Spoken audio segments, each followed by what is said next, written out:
ہماری نسل نے سمجھا ہے کہ بابا گھر کو لاتا رہے، ماں بڑھیا روتی رہے، ہمارے لیے کرکٹ افضل ہے، ہمارے لیے دوست افضل ہے۔ اگر بیوی آ گئی تو ماں کے اوپر ترجیح بیوی کو دینے لگے۔ کس ضابطے سے، کس اخلاق سے؟ میرے کریم آقا علیہ الصلوۃ والسلام کی والدہ ماجدہ 6 سال کی عمر ہے، مقام ابا کے مقام پر جدائی دے گئی، باپ آنے سے پہلے چلے گئے، لیکن پالا ہے مولا علی کی والدہ نے، حضرت فاطمہ بنت اسد نے۔ حضور نے اتنی محبت کی ہے اپنی چاچی سے کہ لوگوں کو کہا کرتے تھے، لوگوں میرے ماں کی بات، یہ میری ماں ہے۔ حضرت علی کی والدہ کا انتقال ہو جاتا ہے، آج میری اور آپ کی والدہ بھی انتقال کر جاتی ہیں۔ منظر آپ نے بھی قبرستان کے اندر دیکھا، میں بھی بار بار دیکھ چکا ہوں، اتنا پیار کرنے والا بھی بیٹا ہو کیا ہوتا ہے، وہاں قبر کے کنارے پہ کھڑا ہو جاتا ہے، ہمت نہیں ساتھ دیتے کہ قبر میں اتر جائے، ہمت اجازت نہیں دیتے، ہاں تو کی گھڑی ہوتی ہے، دل بھی ساتھ نہیں دیتا، عذاب بھی ساتھ نہیں دیتے کہ اپنے ہی ہاتھوں کے ساتھ کسی اپنے پیارے کو پکڑ کر قبر میں اتارا جائے، لیکن ضابطہ یہی ہے کہ اپنے پاس آئے وہ پکڑ کر اسے قبر میں اتارا جائے، لیکن ہم انتظار کرتے ہیں کہ ہمیں کوئی طاقت مل جائے، ہمیں کوئی سہارا مل جائے۔ آئیے حضرت علی کی والدہ کا انتقال ہوتا، میرے کریم آقا علیہ الصلوۃ والسلام کی وہ چچی ہے، لیکن ماں کا درجہ دیا، ماں کہتے ہیں جب وصال ہو جاتا ہے، آپ نے فرمایا صحابہ سے، اے صحابہ جاؤ جا کر قبر تیار کرو، جب قبر تیار ہو جائے تو مجھے آ کر بتانا، محمد خدا کر اپنی ماں کا جنازہ پڑھائیں گے۔ آج یہی تو مسئلہ کہ آج ہم دین سے اتنے دور ہو گئے، اگر کان کے اندر آزان کرنی پڑے، کسی کو آزان کہنا نہیں آتے، کسی کو گھر کے اندر بیٹھ کر اپنے ماں باپ کے لیے دعا مانگنی ہو، دعا مانگنا نہیں آتے، ہم کہتے ہیں جناب والا علامہ صاحب ہمیں دعا کرنا نہیں آتے، ہمیں وہ طریقہ نہیں آتا۔ میں بارہا کہہ چکا ہوں، یہ دنیا ہے، دنیا کا دستور ہے، جہاں انگلش والے ہیں انہیں انگلش سمجھ آئے گی، جہاں فارسی والے ہیں وہاں فارسی سمجھ آئے گی، جہاں پنجابی والے ہیں وہاں پنجابی سمجھ آئے گی، لیکن میرے رب کو کسی زبان کی ضرورت نہیں ہے، وہ تو جن کی زبان نہیں ہوتی وہ دل سے پکارے رب ان کی بھی سنتا،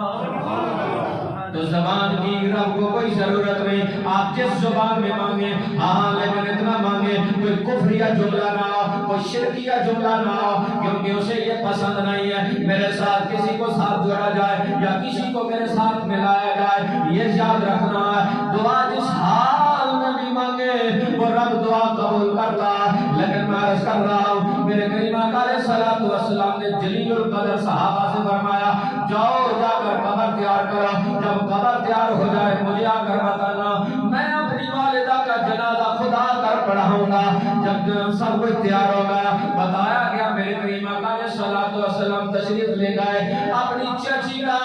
اپنی والدہ کی مقام کا جنازہ پڑھایا، جنازہ پڑھانے کے بعد آپ قبر کے پاس تشریف لے گئے، جب قبر کے پاس تشریف لے گئے، آج تمہیں اور مجھے حیا آتی ہے کہ ہم اپنی کسی عزیزہ کو یا اپنے کسی عزیزم کو اپنے ہاتھوں سے اتارے، نانا دیکھ طریقہ میرے نبی کا طریقہ کیا ہے، دوسروں کے طریقے چھوڑ دینا کہ بلدیہ والوں کو کال کریں گے، آؤ آگر میرے باپ کو اٹھا کے لے جاؤ، اسے غسل دو، ایسے کفن پہناؤ، ایسے قبر میں اتار کے آ کر مجھے نمبر بتا دینا۔ آج یہ بھی اس معاشرے کے اندر چل رہا ہے، ارے تجھے کیا پتا ہے کہ بلدیہ والے مسلمان بھی ہیں یا نہیں، عیسائی تیرے باپ کو غسل دے رہے ہیں، وہ غسل کیسا ہوگا جسے غیر مسلم غسل دے رہا ہے، تجھے کیا ہے جو پیسوں کی غرض سے غسل دے رہا ہے، پھر وہ کفن پہنا رہے ہیں، کفن کیسا ہوگا، انہیں کیا خبر ہے کہ مسلمانوں کا کفن کیسا ہوتا ہے۔ خدا را جس ماں باپ نے تجھے اتنا پالا ہے تو اسے اتنی محبت کی ہے کہ اپنی گرمی سردی کو بھول گئے، اپنی جناب خوشی غمی کو بھول گئے، تجھے ترجیح دے ڈالے، لیکن تیری ترجیح کا یہ عالم بنا کہ آج جب تجھ بھی عروج آیا تو نے اپنے باپ کو لاوارث کر دیا، تو نے اپنی ماں کو لاوارث کر دیا۔ ایک تھوڑا سا پہلے کرونا آیا ہے، کرونے نے بڑے بڑے رشتہ داروں کو واضح کر دیا، رب ذوالجلال کی قسم ہے بندہ کیا کرتا ہے، الگ تھلگ ایک کمرے میں بند کر دیا جاتا ہے، نہ بیوی آتی ہے، نہ بیٹے آتے ہیں، نہ بیوی آتی ہے جسے آپ بندھن کا رشتہ دیتے ہیں، جو سردی گرمی خوشی غمی میں جسے رب نے مجازی خدا کا درجہ دیا، شور ہے، شور کو اگر اجازت ہوتی سجدے کی، میرے نبی نے فرمایا میری شریعت میں سجدہ کرنا حرام ہے خدا کے علاوہ، اگر اجازت ہوتی میں بیوی کو کہتا اپنے شور کو سجدہ کرے، جو عبادت کے لائق تصور کیا جاتا وہ بیوی بھی چھوڑ گئی، جس کا مجازی خدا ہے وہ بھی چھوڑ گئی، بچے بھی چھوڑ گئے، بچیاں بھی چھوڑ گئی، کوئی نہیں آتا، حتیٰ کہ ڈاکٹر بھی ہیں انہیں کال کی جاتی ہے آؤ نا جناب والا ایک انجیکشن لگانا ہے، وہ بھی معذرت کرتے ہیں بابا دوستی اپنی جگہ ہے لیکن ذمہ داری اپنی جگہ ہے، لیکن جان اپنی اپنی ہے، میں یہ نہیں کر پاؤں گا، میں تمہیں انجیکشن بھی نہیں لگاؤں گا۔ سورہ عبس وتولی آخری آیات ہے، گھر جا کر 20واں پارہ جا کر آخری سورت پڑھنا، اس کی آیات پڑھنا، رب نے وہ سارے رشتے گنوائے ہیں جن رشتوں پہ آج ہم نے حرام حلال کا خیال نہ کیا، گناہ اور ثواب کا خیال نہ کیا، ہمیشہ ان کے لیے توبہ کرتے رہے، سچی ہو یا جھوٹی ہو ہم ان کی تعریفیں کرتے رہے، ہم ان کی گواہی دیتے رہے۔ رب نے فرمایا یوم یفر المرء من اخیہ و امہ و صاحبتہ، ایک زمانہ ہے جو دنیا پہ کرونے کے نام سے آیا، سارے رشتے چھٹ گئے، کوئی سامنے نہ آیا، ایک تنہا جانا ہے، کمرے کے اندر بندہ ہے، وہ رات دن کیا کر رہا، یا اللہ میرے گناہوں کو معاف کر دینا، جن کے لیے میں نے پاپ کیے، جن کے لیے میں نے نیند خراب کی، جن کے لیے میں نے اپنا وطن چھوڑ کر دور دراز تعلیم کے لیے یا رزق حلال کے لیے گیا، مالک جن کے لیے میں سارا کچھ کرتا رہا آج وہ چھوڑ گئے، یہی منظر رب نے کہاں رکھا، قیامت کا دن ہوگا، سارے دوست سامنے آ جائیں گے، سارے رشتہ دار سامنے آ جائیں گے، رب نے فرمایا تیری ماں بھی تجھے چھوڑ جائے گی، تیرا باپ بھی تجھے چھوڑ جائے گا، تیرے بیٹے بھی تجھے چھوڑ جائیں گے، تیری بیٹیاں بھی تجھے چھوڑ جائیں گے، جن دوستوں پہ آج اتنا قربان ہوتا ہے یہ دوست بھی تجھے چھوڑ کر چلے جائیں گے۔ میں نے کہا مولا یہ منظر تو قیامت کا تھا، تو نے دنیا پہ کیوں دکھا دیا؟ کہا میں نے بار بار قرآن میں تمہیں بتایا اے میرے بندو آؤ ان چیزوں سے باز آ جاؤ، یہ منظر تمہارے سامنے آنے والا، لیکن کسی نے کوئی دھیان نہ دیا، میں نے زلزلے دیے کہ قیامت کے زلزلے سے ڈر جاؤ، لیکن چند دن ڈرے پھر نہ ڈرنا آیا، اسی لیے میرے نبی آئے وہ بتاتے رہے لوگوں ایسا نہ کرو، لیکن خیال نہ رہا، پھر میرے آخری نبی تشریف لائے تمہیں بتاتے رہے تم نے خیال نہ کیا، میں نے وہ قیامت کا منظر عارضی طور پہ اٹھا کر دنیا میں کرونے کے نام سے تمہارے سامنے رکھ دیا، شاید کوئی ڈر جائے میرے در پہ آ جائے، معافی مانگ لے میں اس کے گناہوں کو معاف فرما۔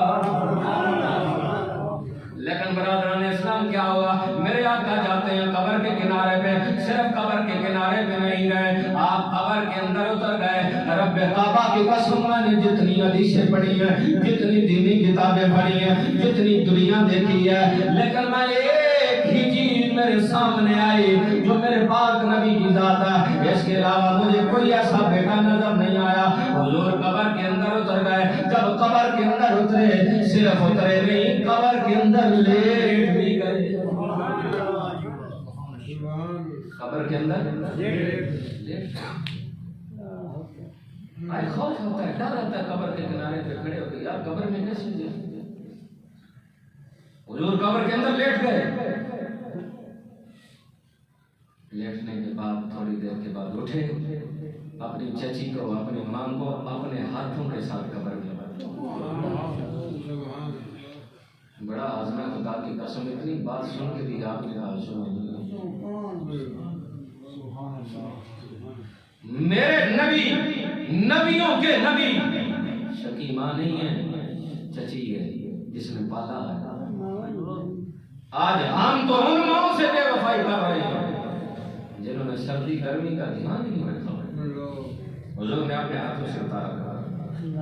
اتار کر پوری تدفین کی، کرنے کے بعد جب آج تشریف لائے نا تو کسی صحابی نے پوچھا سونے آئے تک یہ عمل تے نہیں جے کیتا جنازے تے اگے بھی پڑھائے تھے لیکن یہ منظر بدل کیوں گیا اس خاتون کے لیے پہلے کبھی آپ نے نہیں کیا سنو دل کے کانوں سے سنو میرے نبی نے فرمایا سوال کرنا لیا خیال دے کرنا ماں بھی تیاجی کو یہ پہلے ماں تے کبھی